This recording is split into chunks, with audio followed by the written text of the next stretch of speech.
ত্রিপুরা থেকে বিহারে পাচারের সময় আগরতলা রেল স্টেশনে 298 কেজি গাঁজা সহ রেল পুলিশের হাতে ধরা পড়ল পেন্ট্রি বিভাগের 2 কর্মী। তাদের পুলিশ রিমান্ডে নেওয়ার আবেদন জানিয়ে আদালতে পেশ করা হয়েছে বলে জানিয়েছেন জিআরপি থানার ওসি তাপস দাস। আগরতলা জিআরপি এবং আরপিএফ যৌথ অভিযান চালিয়ে আগরতলা রেল স্টেশনে 1 নম্বর প্ল্যাটফর্মের কাছ থেকে এই 2 ব্যক্তিকে গ্রেফতার করে তাদের কাছ থেকে বাজেয়াপ্ত করা হয়েছে 298 কেজি 55 গ্রাম শুকনো গাঁজা, যা একটি ঠেলা গাড়িতে বহন করা হচ্ছিল। এই গাঁজা 24টি কার্টুনে মোট 282 প্যাকেটে ভরা ছিল। পাচারকারীরা দেওঘর এক্সপ্রেস ট্রেনে করে বিহারে নিয়ে যেতে চেয়েছিল। বাজারে এই গাঁজার আনুমানিক মূল্য প্রায় 35,76,000 টাকা। এই বিষয়ে আগরতলা জিআরপি থানায় তাদের বিরুদ্ধে এনডিপিএস আইনে মামলা দায়ের করা হয়েছে। ধৃতদের নাম ভিক্টু কুমার এবং অনুকূল কুমার। তারা বিহারের বাসিন্দা। এর মধ্যে ভিক্টু কুমার রেলের পেন্ট্রি বিভাগের সহকারী ম্যানেজার। হ্যাঁ, অ্যাকচুয়ালি গতকালকেই আমাদের কাছে সন্ধ্যা প্রায় 6টার দিকে একটা খবর আসে যে দেওঘর এক্সপ্রেস আছে, যেটা আমাদের আগরতলা রেল স্টেশন থেকে যায়, এবং কালকে ওটার ডিপারচার টাইম ছিল প্রায় সন্ধ্যা 7টার সময়।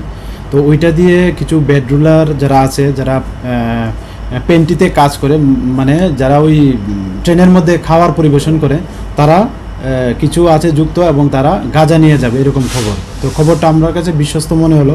তারপর আমরা এবং আগরতলা জিআরপিএস এবং আগরতলা আরপিএফ মিলে আমরা যত অফিসার স্টাফ আছে, আমরা সবাই আগরতলা রেল স্টেশন যে দেওঘর যে এক্সপ্রেসটা আছে, আমরা সবটা মোটামুটি একটা কর্ডন করে ফেলি এবং এই জিনিসটা সত্যতা আমরা যাচাই করার চেষ্টা করি। তো যখনই প্রায় 6:30 বাজতে চলছে, তখনই দেখলাম যে দুজন যারা রেল ওই যে পেন্ট্রি হিসেবে কাজ করে, তো তারা একটা ঠেলা গাড়ি নিয়ে আসছে। তো আমাদের তাদের গতিবিধি থেকে সন্দেহ, এবং তারা খুব মানে তাড়াতাড়ি করছিল ট্রেনে ওঠার জন্য। তারপর আমরা যখন জিজ্ঞেস করলাম এগুলোর মধ্যে কি, প্রথমত তারা মানে কিছু বলে না। তারপর আমরা যখন একটা যে কার্টুন আছে, কার্টুনটা একটু সাইড করে দেখলাম যে এটার মধ্যে গাঁজা ভর্তি। তারপর আমাদের যা মানে বুঝলাম যে এটার মধ্যে এনডিপিএস কোনো কন্ট্রাভেন্ট আছে। তারপর এনডিপিএসের যা ফর্মালিটিস আছে এগুলি পূর্ণ করে আমরা রেড সার্চ শুরু করি। তো এতে প্রায় এখানে 24টা কার্টুন আছে, এবং 24টা কার্টুনের মধ্যে টোটাল 282টা প্যাকেট আছে, যা সেলুটে দিয়ে বাঁধানো গাঁজাগুলি, এবং যা ওজন করলে দেখা যায় 298 কেজি 55 গ্রাম গাঁজা।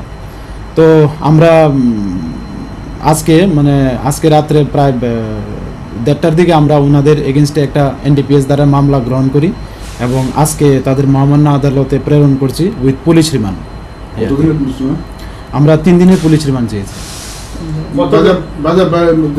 বাজার মূল্য কত হবে এবং তাদের বাড়ি কোন জায়গায়, তাদের নাম কি? হ্যাঁ, ওনাদের নাম জিজ্ঞেস করলে বলে, একজন হলো বিট্টু কুমার, যিনি বাগুসরাই জেলার বিহারের বাসিন্দা, এবং আরেকজন হলেন অনুকূল কুমার, উনি লাখিসরাই বলে একটা জেলা আছে বিহারে, তারা ওই বিহারের বাসিন্দা দুজন। এবং তাদের জিজ্ঞাসা করলে জানতে পারি যে এগুলি ডেস্টিনেশন মানে যেখানে নিয়ে তারা গাঁজাগুলি বিক্রি করতে পারে, ওইখানে পার কেজি প্রায় 10-15 হাজার টাকা করে কেজি বিক্রি করে।